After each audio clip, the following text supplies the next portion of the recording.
Punjabi radio USA ਸੁਣ ਰਹੇ ਸਾਰੇ ਹੀ ਮਾਣਯੋਗ ਅਤੇ ਸਤਿਕਾਰਤ ਸਰੋਤਿਆਂ ਨੂੰ ਪੰਜਾਬੀ ਰੇਡੀਓ USA ਦੀ ਟੀਮ ਅਤੇ ਮੇਰੇ ਰਾਜਕਨਵੀਰ ਸਿੰਘ ਵੱਲੋਂ ਆਪ ਜੀ ਨੂੰ ਪ੍ਰੋਗਰਾਮ ਖਬਰ ਤੇ ਨਜ਼ਰ ਦੇ ਵਿੱਚ ਨਿੱਘੀ ਜੀ ਆਇਆਂ ਨੂੰ। ਸਭ ਨੂੰ ਪਿਆਰ ਸਤਿਕਾਰ ਸਹਿਤ ਸਤਿ ਸ਼੍ਰੀ ਅਕਾਲ।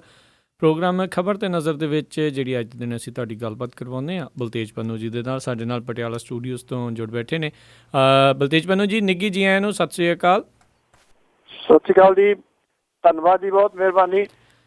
ਸਾਡੇ ਅੱਜ ਦੇ ਪ੍ਰੋਗਰਾਮ ਖਬਰ ਤੇ ਨਜ਼ਰ ਨੂੰ ਸਪਾਂਸਰ ਕਰਦੇ ਨੇ ਖਾਲਸਾ ਇੰਸ਼ੋਰੈਂਸ ਏਜੰਸੀ ਵਾਲੇ, ਜਿਨ੍ਹਾਂ ਦੇ ਕੋਲੋਂ ਤੁਸੀਂ ਹਰ ਤਰ੍ਹਾਂ ਦੀ ਇੰਸ਼ੋਰੈਂਸ ਕਰਵਾ ਸਕਦੇ ਹੋ। ਕਿਸੇ ਵੀ ਤਰੀਕੇ ਦੀ ਇੰਸ਼ੋਰੈਂਸ ਦੇ ਬਾਰੇ ਪੁੱਛਣ ਲਈ ਕਾਲ ਕਰੋ 408 272 2500 4082722500। ਇਸ ਦੇ ਨਾਲ ਗੁਰਦੀਪ ਸਿੰਘ ਵਿਰਦੀ ਕਲੋਵਿਸ ਤੋਂ, ਪ੍ਰੀਤਮ ਸਿੰਘ ਤਲਵਿੰਦਰ ਸਿੰਘ ਗਿੱਲ ਬੇਕਰਸਫੀਲਡ ਤੋਂ, ਸਤਨਾਮ ਸਿੰਘ ਸ਼ੇਰਗਿੱਲ ਸੈਲਮਾ ਤੋਂ, ਜਾਫੀ ਸਿੰਘ ਬੇਕਰਸਫੀਲਡ ਤੋਂ, ਸੁੱਖਾ ਸਿੰਘ ਵਾਈਸੀਲੀਆ ਤੋਂ, Punjabi American senior citizen centre Bakersfield ਤੋਂ ਅਤੇ ਨਵਜੋਤ ਕੌਰ ਕਲੋਟੀ ਯੂਬਾ ਸਿਟੀ ਤੋਂ। ਅਸੀਂ ਇਹਨਾਂ ਦੇ ਪਰਿਵਾਰਾਂ ਦਾ ਧੰਨਵਾਦ ਕਰਦੇ ਹਾਂ। ਜੇ ਤੁਸੀਂ ਜਾਂ ਕੋਈ ਹੋਰ ਕਾਰੋਬਾਰ ਇਸ ਪ੍ਰੋਗਰਾਮ ਨੂੰ ਸਪਾਂਸਰ ਕਰਨਾ ਚਾਹੁੰਦੇ ਹੋ, ਇਸ ਦੇ ਲਈ ਤੁਸੀਂ ਸੰਪਰਕ ਕਰ ਸਕਦੇ ਹੋ। ਸੰਪਰਕ ਨੰਬਰ 408 722 7698 4087227698 ਦੇ ਉੱਤੇ। ਅਤੇ ਬਲਤੇਜ ਪੰਨੂ ਜੀ, ਗੱਲਬਾਤ ਦਾ ਸਿਲਸਿਲਾ ਜਿਹੜਾ ਜੀ ਸ਼ੁਰੂ ਕਰਦੇ ਹਾਂ। ਘੱਲੂਘਾਰਾ ਦਿਵਸ 6 ਜੂਨ ਨੂੰ ਜਿਹੜਾ ਜੀ ਸ਼੍ਰੀ ਅਕਾਲ ਤਖ਼ਤ ਸਾਹਿਬ ਦੇ ਉੱਤੇ ਜਿਹੜਾ ਜੀ ਰੱਖਿਆ ਗਿਆ ਸੀ, ਉਸ ਨੂੰ ਮਨਾਇਆ ਗਿਆ। ਸੋ ਉਸ ਦੇ ਬਾਰੇ ਕੀ ਅਪਡੇਟ ਰਹੀ, ਕੀ ਚੀਜ਼ਾਂ ਹੋਈਆਂ? ਇਹ ਤਕਰੀਬਨ ਜੀ ਜਿਹੜਾ ਤਾਂ ਸਵੇਰੇ ਸਮਾਗਮ ਚੱਲ ਰਹੇ ਸੀਗੇ ਅਰਦਾਸ ਦੇ ਸੰਬੰਧ ਦੇ ਵਿੱਚ, ਉਹ ਤਾਂ ਸ਼ਾਂਤੀਪੂਰਨ ਜਿਹੜਾ ਜੀ ਉਹ ਰਿਹਾ। ਤਕਰੀਬਨ 4.5-5 ਘੰਟੇ ਜਿਹੜਾ ਸੀਗਾ ਇਹ ਸਮਾਗਮ ਚੱਲੇ। ਕੋਈ ਕਿਸੇ ਕਿਸਮ ਦੀ ਗੜਬੜ ਜਿਹੜੀ ਉਹ ਨਹੀਂ ਹੋਈ। ਉਸ ਤੋਂ ਬਾਅਦ ਜਿਹੜੀ ਹੈ ਜੀ ਦਰਬਾਰ ਸਾਹਿਬ ਦੀ ਜਿਹੜੀਆਂ ਪਰਿਕਰਮਾ ਨੇ, ਉਹਦੇ ਵਿੱਚ ਇੱਕ ਜਿਹੜਾ ਗਰੁੱਪ ਸੀਗਾ ਉਹਨੇ ਖਾਲਿਸਤਾਨ ਦੇ ਨਾਅਰੇ ਜਿਹੜੇ ਸੀ ਉਹ ਲਾਉਣੇ ਸ਼ੁਰੂ ਕਰਤੇ ਕਿਰਪਾਨਾਂ ਲੈ ਕੇ। ਔਰ ਜਿਹੜੇ ਟਾਸਕ ਫੋਰਸ ਵਾਲੇ ਸੀਗੇ ਜਾਂ ਜਿਹੜੇ ਬਿਨਾਂ ਵਰਦੀ ਤੋਂ ਪੁਲਿਸ ਸੀਗੀ, ਉਹ ਅੱਗੋਂ ਜਿਹੜੀ ਜੀ ਆ ਗਈ। ਉਹਨਾਂ ਦੇ ਵਿਚਾਲੇ ਪਹਿਲਾਂ ਟਾਸਕ ਫੋਰਸ ਵਾਲਿਆਂ ਨੇ ਜਿਹੜਾ ਜੀ ਉਹ ਡੰਡਾ ਵਾਇਆ, ਫਿਰ ਪੁਲਿਸ ਨੇ ਜਿਹੜਾ ਸੀਗਾ ਇਹਨਾਂ ਨੂੰ ਗ੍ਰਿਫਤਾਰ ਜਿਹੜਾ ਜੀ ਉਹ ਕੀਤਾ। ਇਸ ਕੁੱਟਮਾਰ ਦੇ ਵਿੱਚ ਜਿਹੜੇ ਜੀ ਦਰਜਨ ਦੇ ਕਰੀਬ ਜਿਹੜੇ ਨੌਜਵਾਨ ਨੇ ਉਹ ਜ਼ਖਮੀ ਹੋਏ ਨੇ। ਜਿਹੜਾ ਇਹ ਨਾਅਰੇ ਲਾਉਣ ਵਾਲਾ ਗਰੁੱਪ ਸੀਗਾ ਜੀ, ਉਹਨੂੰ ਇੱਕ ਸ਼ਹਿਰ ਦੇ ਵਿੱਚੋਂ ਵੀ ਜਿਹੜਾ ਜੀ ਗ੍ਰਿਫਤਾਰ ਕੀਤਾ ਗਿਆ, ਜਿਹੜੇ ਕਿ ਦੁਕਾਨਾਂ ਬੰਦ ਕਰਾ ਰਹੇ ਸੀਗੇ। ਤੇ ਕੁਝ ਜਿਹੜੇ ਨੇ ਇਹਨਾਂ ਨੂੰ ਦਰਬਾਰ ਸਾਹਿਬ ਸਮੂਹ ਜਿਹੜਾ ਜੀ ਅੰਦਰਲਾ, ਉੱਥੋਂ ਵੀ ਜਿਹੜਾ ਜੀ ਉਹ ਗ੍ਰਿਫਤਾਰ ਕੀਤਾ ਗਿਆ। ਹਾਲਾਂਕਿ ਅੰਦਰ ਟਾਸਕ ਫੋਰਸ ਬੜੀ ਵੱਡੀ ਗਿਣਤੀ ਦੇ ਵਿੱਚ ਲਾਈ ਹੋਈ ਸੀ, ਬਾਹਰ ਚੱਪੇ ਦੇ ਉੱਤੇ ਜਿਹੜੀ ਉਹ ਪੁਲਿਸ ਲਾਈ ਹੋਈ ਸੀ, ਫਿਰ ਵੀ ਇਹ ਸਾਰਾ ਕੁਝ ਜਿਹੜਾ ਜੀ ਉਹ ਵਾਪਰਿਆ। ਔਰ ਜਿਹੜਾ ਬੰਦ ਦਾ ਸੱਦਾ ਦਿੱਤਾ ਗਿਆ ਸੀਗਾ ਜੀ, ਇਹਦਾ ਅਸਰ ਸਿਰਫ ਅੰਮ੍ਰਿਤਸਰ ਦੇ ਵਿੱਚ ਹੀ ਵੇਖਣ ਨੂੰ ਮਿਲਿਆ ਜੀ। ਅੰਮ੍ਰਿਤਸਰ ਦੇ ਵਿੱਚ ਬੰਦ ਜਿਹੜਾ ਉਹ ਜ਼ਰੂਰ ਰਿਹਾ, ਬਾਕੀ ਕਿਸੇ ਜਗ੍ਹਾ ਦੇ ਉੱਤੇ ਕੋਈ ਇਹਦਾ ਜਿਹੜਾ ਉਹ ਅਸਰ ਨਹੀਂ ਸੀਗਾ ਜੀ। ਉਹਦੇ ਵੈਸੇ ਜਿਹੜਾ ਅੰਮ੍ਰਿਤਸਰ ਦੇ ਉੱਤੇ ਜ਼ਿਆਦਾ ਜ਼ੋਰ ਜਿਹੜਾ ਦਲ ਖਾਲਸਾ ਨੇ ਦਿੱਤਾ ਸੀਗਾ ਇਹਨੂੰ ਬੰਦ ਜਿਹੜਾ ਸੀਗਾ ਉਹ ਕਰਵਾਉਣ ਦੇ ਵਾਸਤੇ। ਜਿਹੜੇ ਇਹਨੂੰ ਲੈ ਕੇ ਕੁਝ ਵਾਦ ਵਿਵਾਦ ਇਹ ਵੀ ਸ਼ੁਰੂ ਹੋ ਗਿਆ ਕਿ ਜਿਹੜੀ ਅਰਦਾਸ ਸੀਗੀ ਉਹਦੇ ਵਿੱਚ ਸ਼ਵੇਕ ਸਿੰਘ ਹੋਰਾਂ ਦਾ ਨਾਮ ਜਿਹੜਾ ਜੀ ਉਹ ਨਹੀਂ ਲਿਆ ਗਿਆ। ਸੋ ਇਹਨੂੰ ਲੈ ਕੇ ਵੀ ਜਿਹੜਾ ਵਿਵਾਦ ਸੀਗਾ ਉਹ ਚੱਲਦਾ ਰਿਹਾ। ਮਾਹੌਲ ਜਿਹੜਾ ਸੀਗਾ ਉਹ ਤਣਾਅ ਪੂਰਨ ਜਿਹੜਾ ਸੀਗਾ ਉਹ ਮੁਕੰਮਲ ਬਣਿਆ ਰਿਹਾ। ਜਦੋਂ ਇਹਨਾਂ ਦੀਆਂ ਗ੍ਰਿਫਤਾਰੀਆਂ ਹੋਈਆਂ, ਉਸ ਤੋਂ ਬਾਅਦ ਜਿਹੜੀ ਉੱਥੇ ਸੰਗਤ ਪਹੁੰਚੀ ਹੋਈ ਸੀ ਉਹਨੇ ਜਾਣਾ ਜਿਹੜਾ ਸੀਗਾ ਉਹ ਸ਼ੁਰੂ ਕੀਤਾ ਜੀ ਇੱਥੇ ਇਸ ਸਮੂਹ ਦੇ ਅੰਦਰੋਂ ਜੀ। ਸੋ ਸ਼ਾਮ ਤੱਕ ਜਿਹੜੇ ਹਾਲਾਤ ਸੀਗੇ ਉਹ ਬਹੁਤ ਤਣਾਅ ਵਾਲੇ ਬਣੇ ਹੋਏ ਸੀਗੇ। ਹੁਣ ਤਕਰੀਬਨ ਜਿਹੜਾ ਜੀ ਇਹਨਾਂ ਇਹ ਗ੍ਰਿਫਤਾਰੀਆਂ ਤੋਂ ਬਾਅਦ ਜਿਹੜਾ ਜੀ ਸ਼ਾਂਤੀ ਹੈ। ਅਜੇ ਇਹਦੀ ਡਿਟੇਲ ਨਹੀਂ ਪਤਾ ਕਿ ਜਿਹੜੇ ਇਹ ਗ੍ਰਿਫਤਾਰ ਕੀਤਾ ਗਿਆ ਵੱਡਾ ਗਰੁੱਪ ਹੈ ਜੀ, ਉਹਦੇ ਉੱਤੇ ਪਰਚਾ ਜਿਹੜਾ ਜੀ ਉਹ ਕਾਹਦਾ ਦਰਜ ਕੀਤਾ ਗਿਆ, ਨਾਅਰੇ ਲਾਉਣ ਦਾ ਜਾਂ ਕੋਈ ਹੋਰ ਜੀ। ਜੀ ਅਤੇ ਅਗਲੀ ਜਿਹੜੀ ਆਪਾਂ ਗੱਲ ਕਰੀਏ, ਪੰਜਾਬ ਸਰਕਾਰ ਦੇ ਵੱਲੋਂ ਵੀ ਮੈਗੀ ਦੇ ਉੱਤੇ ਪਾਬੰਦੀ ਲਾਈ ਗਈ। ਐਕਚੁਅਲੀ ਜਿਹੜਾ ਜੀ ਵੇਲੇ ਦਾ ਕੰਮ ਕਵੇਲੇ ਦੀਆਂ ਟੱਕਰਾਂ ਜਿਹੜਾ ਨਾ ਜੀ ਉਹ ਹੈ, ਕਿਉਂਕਿ ਪਹਿਲਾਂ ਸਰਕਾਰ ਜਿਹੜੀ ਹੈ ਜੀ ਉਹ ਚੁੱਪ ਬੈਠੀ ਰਹੀ। ਚੰਡੀਗੜ੍ਹ ਵਿਚਲਾ ਸੈਂਪਲ ਜਿਹੜਾ ਜੀ ਉਹ ਪਾਸ ਹੋ ਗਿਆ। ਹੁਣ ਸਵਾਲ ਇਹ ਹੈ ਜੀ ਕਿ ਚੰਡੀਗੜ੍ਹ ਵਿਚਲਾ ਜੀ, ਚੰਡੀਗੜ੍ਹ ਦੇ ਵਿੱਚ ਕੋਈ ਮੈਗੀ ਸਪੈਸ਼ਲ ਤੌਰ ਦੇ ਉੱਤੇ ਉੱਥੇ ਪਹੁੰਚਦੀ ਹੈ ਜਿਹੜੀ ਕਿ ਸੈਂਪਲ ਇਹ ਪਾਸ ਹੋ ਗਿਆ। ਔਰ ਜਦੋਂ ਇਹ ਜਿਹੜੀ ਐਕਚੁਅਲੀ ਜਿਹੜੀ ਮੈਗੀ ਸੀਗੀ ਇਹਦੇ ਉੱਤੇ ਜਦੋਂ ਮੈਗੀ ਵਾਲਿਆਂ ਨੇ ਜਿਹੜੀ ਮੈਗੀ ਸੀਗੀ ਉਹਨੂੰ ਬੰਦ ਕਰਤਾ, ਉਹਦਾ ਜਿਹੜੀ ਪ੍ਰੋਡਕਸ਼ਨ ਸੀ ਉਹ ਬੰਦ ਕਰਤੀ। ਮੋਗੇ ਦੇ ਵਿੱਚ ਜਿਹੜਾ ਨੈਸਲੇ ਪਲਾਂਟ ਹੈ ਉਹਨੂੰ ਉਹਨਾਂ ਨੇ ਬੰਦ ਜਿਹੜਾ ਜੀ ਉਹ ਕਰ ਦਿੱਤਾ। ਤੇ ਉਸ ਤੋਂ ਬਾਅਦ ਜਿਹੜਾ ਜੀ ਫਿਰ ਸਰਕਾਰ ਵੀ ਜਿਹੜੀ ਉੱਠੀ ਵੀ ਅਸੀਂ ਵੀ ਜਿਹੜੀ ਪਾਬੰਦੀ ਲਾ ਦਈਏ, ਅਸੀਂ ਪਿੱਛੇ ਨਾ ਰਹਿ ਜਾਈਏ। ਬਾਕੀ ਸੂਬਿਆਂ ਨੇ ਜਿਹੜੀ ਹੈ ਜੀ ਉਹ ਲਾਈ ਹੈ। ਇਸ ਕਰਕੇ ਉਹਨਾਂ ਨੇ ਜਿਹੜੀ ਪਾਬੰਦੀ ਹੈ ਜੀ ਉਹ ਉਦੋਂ ਲਾਈ ਹੈ ਆ ਕੇ ਜਦੋਂ ਬਾਕੀ ਸਾਰੇ ਸੂਬਿਆਂ ਦੇ ਵਿੱਚ ਜਿਹੜੀ ਹੈ ਜੀ ਉਹ ਪਾਬੰਦੀ ਲਾਤੀ। ਔਰ ਨੈਸਲੇ ਜਿਹੜਾ ਜੀ ਜਿਹੜੀ ਇਹਨੂੰ ਬਣਾਉਣ ਵਾਲੀ ਹੈ ਮੈਗੀ, ਜਦੋਂ ਉਹਨਾਂ ਨੇ ਜਿਹੜਾ ਜੀ ਇਹ ਰੋਕ ਦਿੱਤਾ ਤੇ ਫਿਰ ਖੈਰ 1 ਸਾਲ ਦੀ ਜਿਹੜੀ ਪਾਬੰਦੀ ਹੈ ਜੀ ਉਹ ਪੰਜਾਬ ਸਰਕਾਰ ਨੇ ਜਿਹੜੀ ਹੈ ਜੀ ਉਹ ਲਾਈ ਹੈ। ਔਰ ਇਹ ਕਿਹਾ ਕਿ ਇਹਦੇ ਜਿਹੜੇ ਪ੍ਰੋਡਕਟ ਨੇ ਉਹ ਸਾਰੇ ਦੇ ਸਾਰੇ ਹਾਲ ਦੀ ਘੜੀ ਜਿਹੜਾ ਜੀ ਉਹ ਨਹੀਂ ਵਿਕਣਗੇ। ਔਰ ਜਿਹੜਾ ਇਹ ਵੀ ਪਤਾ ਲੱਗਿਆ ਜਿਹੜੇ ਇੱਥੇ ਚੈੱਕ ਕੀਤੇ ਗਏ ਨੇ ਜੀ, ਜਿਹੜੇ ਭੇਜੇ ਹੋਏ ਸੀਗੇ ਲੈਬੋਰਟਰੀ ਦੇ ਵਿੱਚ, ਉਹਦੇ ਵਿੱਚ ਖਤਰਨਾਕ ਜਿਹੜਾ ਜੀ ਕੁਛ ਜਿਹੜੇ ਸਿੱਕਾ ਉਹ ਮਿਲਿਆ, ਔਰ ਜਿਹੜਾ ਮਨੁੱਖ ਦੇ ਵਾਸਤੇ ਹਾਨੀਕਾਰਕ ਜਿਹੜਾ ਦੀ ਉਹ ਦੱਸਿਆ ਜਾਂਦਾ ਮੈਗੀ ਦੇ ਨਮੂਨਿਆਂ ਦੀ। ਜਿਹੜੇ ਨਮੂਨੇ ਨੇ ਜੀ ਇੱਥੋਂ ਇਹ ਫੇਲ ਹੋਏ ਨੇ ਪੰਜਾਬ ਦੇ ਵਿੱਚ। ਔਰ ਇਹ ਵੀ ਪਤਾ ਲੱਗਾ ਜੀ ਕਿ ਮੈਗੀ ਨੂਡਲਸ ਤੇ ਪਾਬੰਦੀ ਲਾਉਣ ਤੋਂ ਬਾਅਦ ਹੁਣ ਜਿਹੜਾ ਖੁਰਾਕ ਸੁਰੱਖਿਆ ਤੇ ਮਿਆਰ ਅਥਾਰਟੀ ਜਿਹੜੀ ਹੈ ਜੀ, ਉਹਨੇ ਇਹ ਗੱਲ ਕਹੀ ਹੈ ਕਿ ਪਾਸਤਾ ਤੇ ਮੈਕਰੋਨੀ ਜਿਹੜੇ ਬ੍ਰਾਂਡ ਨੇ ਉਹਨਾਂ ਦੀ ਜਾਂਚ ਵੀ ਜਿਹੜੀ ਉਹ ਕੀਤੀ ਜਾਊਗੀ। ਦੂਜੇ ਪਾਸੇ ਜਿਹੜੇ ਸੋਸ਼ਲ ਨੈਟਵਰਕ ਨੇ ਜੀ ਸਾਈਟਸ, ਉਹਨਾਂ ਦੇ ਉੱਤੇ ਇੱਕ ਬੜਾ ਚਰਚਾ ਇਸ ਗੱਲ ਦਾ ਜਿਹੜਾ ਉਹ ਚੱਲੀ ਜਾ ਰਿਹਾ ਕਿ ਜਿਹੜਾ ਰਾਮਦੇਵ ਹੈ ਉਹਦਾ ਕੋਈ ਮੈਗੀ ਦਾ ਬ੍ਰਾਂਡ ਜਿਹੜਾ ਆ ਰਿਹਾ, ਜਿਹਦੇ ਕਰਕੇ ਇਹ ਸਾਰਾ ਕੁਝ ਹੋ ਰਿਹਾ। ਹੁਣ ਪਤਾ ਨਹੀਂ ਜਿਹੜੀਆਂ ਸੋਸ਼ਲ ਨੈਟਵਰਕ ਸਾਈਟ ਦੇ ਉੱਤੇ ਇਹ ਚਰਚਾਵਾਂ ਨੇ ਉਹਦੇ ਵਿੱਚ ਕਿੰਨੀ ਕੁ ਸੱਚਾਈ ਹੈ। ਜੀ ਜੀ। ਤੇ ਅਗਲੀ ਜਿਹੜੀ ਆਪਾਂ ਗੱਲ ਕਰਦੇ ਆ, 1 ਰੈਂਕ 1 ਪੈਨਸ਼ਨ ਨੂੰ ਲੈ ਕੇ ਜਿਹੜੇ ਸਾਬਕਾ ਫੌਜੀਆਂ ਦੇ ਵੱਲੋਂ ਅਲਟੀਮੇਟਮ। ਜੀ ਇਹ ਜਿਹੜਾ ਮਾਮਲਾ ਐਕਚੁਅਲੀ ਲੰਮਾ ਹੀ ਜਿਹੜਾ ਤੁਰਿਆ ਜਾਂਦਾ। ਜਿਹੜੀ ਪਿਛਲੀ ਸਰਕਾਰ ਸੀਗੀ ਉਹਨੇ ਜਿਹੜੀ ਕਾਂਗਰਸ ਦੀ UPA ਦੀ, ਉਹਨੇ ਇਹ ਪਾਸ ਕਰ ਦਿੱਤਾ ਸੀਗਾ ਜੀ। ਸ਼ਾਇਦ ਕਾਂਗਰਸ ਨੂੰ ਵੀ ਉਦੋਂ ਇਸ ਗੱਲ ਦਾ ਅਹਿਸਾਸ ਸੀਗਾ ਕਿ ਅੱਗੋਂ ਅਸੀਂ ਜਿਹੜਾ ਜੀ ਆਉਣਾ ਤਾਂ ਹੈ ਨਹੀਂ ਗਾ ਪਾਵਰ ਦੇ ਵਿੱਚ। ਇਸ ਕਰਕੇ ਅਕਸਰ ਜਿਹੜੀਆਂ ਪਾਰਟੀਆਂ ਨੇ ਜਿਹੜੀਆਂ ਉਹ ਫਿਰ ਕੀ ਕਰਦੀਆਂ ਨੇ ਜੀ, ਕਿਸੇ ਨਾ ਕਿਸੇ ਮਾਮਲੇ 'ਚ ਆ ਜਾਂਦੀਆਂ ਨੇ। ਹੁਣ ਜਿਹੜੀ BJP ਦੀ NDA ਜਿਹੜੀ ਸਰਕਾਰ ਹੈ ਉਹਨਾਂ ਦੇ ਭਾਈਵਾਲਾਂ ਦੀ, ਉਹਨਾਂ ਦੇ ਵੱਲੋਂ ਟਾਲ ਮਟੋਲ ਹੀ ਕੀਤਾ ਜਾ ਰਿਹਾ। ਜਿਹੜੀ ਪਿਛਲੇ ਦਿਨਾਂ ਦੇ ਵਿੱਚ ਰੇਡੀਓ ਦੇ ਉੱਤੇ ਮਨ ਕੀ ਬਾਤ ਕਰਦੇ ਸੀ ਨਰਿੰਦਰ ਮੋਦੀ ਹੁਰੀ, ਉਹਨਾਂ ਨੇ ਉਹਦੇ ਵਿੱਚ ਕਿਹਾ ਸੀਗਾ ਕਿ ਅਸੀਂ ਕਰਾਂਗੇ, ਇੰਤਜ਼ਾਰ ਕਰੋ। ਕਦੋਂ ਇਹ ਨਹੀਂ ਕੁਝ ਪਤਾ। ਮੈਂ ਉਦੋਂ ਵੀ ਗੱਲ ਕੀਤੀ ਸੀ ਕਿ ਇਹ ਹੋਊਗਾ ਸਰਕਾਰ ਦੇ ਅਖੀਰਲੇ ਸਾਲ ਦੇ ਵਿੱਚ। ਉਦੋਂ ਪਹਿਲਾਂ ਜਿਹੜਾ ਜੀ ਉਹ ਹੋਣ ਦੇ ਚਾਂਸਸ ਘੱਟ ਨੇ, ਕਿਉਂਕਿ ਉਦੋਂ ਵੋਟਾਂ ਬਟੋਰਨ ਦੇ ਵਾਸਤੇ ਕੁਝ ਕੀਤਾ ਜਾਊਗਾ। ਹੁਣ ਸਰਕਾਰ ਦੇ ਨਾਲ 1 ਰੈਂਕ 1 ਪੈਨਸ਼ਨ ਦੇ ਮੁੱਦੇ ਦੇ ਉੱਤੇ ਜਿਹੜੀਆਂ ਮੀਟਿੰਗ ਸੀਗੀਆਂ, ਉਹਨਾਂ ਦੇ ਨਤੀਜਾ ਨਾ ਨਿਕਲਣ ਤੋਂ ਬਾਅਦ ਜਿਹੜੇ ਰਿਟਾਇਰਡ ਮਿਲਟਰੀ ਵਾਲੇ ਨੇ ਜੀ, ਉਹਨਾਂ ਨੇ ਐਲਾਨ ਕੀਤਾ ਕਿ ਜੇ ਉਹਨਾਂ ਦੀਆਂ ਮੰਗਾਂ ਪੂਰੀਆਂ ਨਹੀਂ ਕੀਤੀਆਂ ਜਾਂਦੀਆਂ ਤਾਂ ਉਹ 14 ਜੂਨ ਤੋਂ ਵਿਰੋਧ ਪ੍ਰਦਰਸ਼ਨ ਜਿਹੜਾ ਜੀ ਉਹ ਸ਼ੁਰੂ ਕਰਨਗੇ।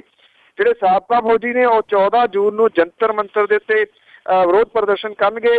ਔਰ ਉਹਨਾਂ ਨੇ ਇਹ ਵੀ ਕਿਹਾ ਜੇ ਸਰਕਾਰ ਫੇਰ ਵੀ ਨਹੀਂ ਮੰਨਦੀ ਤਾਂ 15 ਜੂਨ ਤੋਂ ਭੁੱਖ ਹੜਤਾਲ ਜਿਹੜੀ ਇਹਦੀ ਉਹ ਸ਼ੁਰੂ ਕੀਤੀ ਜਾਊਗੀ ਜੀ। ਸੋ ਕਿਉਂਕਿ ਬਹੁਤ ਵੱਡੀ ਗਿਣਤੀ ਦੇ ਵਿੱਚ ਇੱਥੇ ਮੁਲਕ ਦੇ ਵਿੱਚ ਜਿਹੜੇ ਰਹਿੰਦੇ ਨੇ ਜੀ ਰਿਟਾਇਰਡ ਜਿਹੜੇ ਆਫੀਸਰਸ ਜਾਂ ਜਿਹੜੇ ਫੌਜੀ ਜਵਾਨ ਨੇ ਜੀ, ਉਹ ਤਾਂ ਉਹਨਾਂ ਕਿੰਨੇ ਕੁ ਜਿਹੜਾ ਜੀ 14 ਜੂਨ ਨੂੰ ਉਹ ਪਹੁੰਚਦੇ ਨੇ ਜੰਤਰ ਮੰਤਰ ਦੇ ਉੱਤੇ, ਇਹਦੇ ਉੱਤੇ ਨਿਰਭਰ ਕਰੂਗਾ। ਕਿਉਂਕਿ ਸਰਕਾਰਾਂ ਜਿਹੜੀਆਂ ਹੁੰਦੀਆਂ ਨੇ ਉਹ ਗਿਣਤੀਆਂ ਪਹਿਲਾਂ ਕਰਦੀਆਂ ਨੇ ਕਿ ਕਿੰਨਾ ਕੁ ਇਹ ਜਿਹੜਾ ਜੀ ਸਫਲ ਹੁੰਦਾ।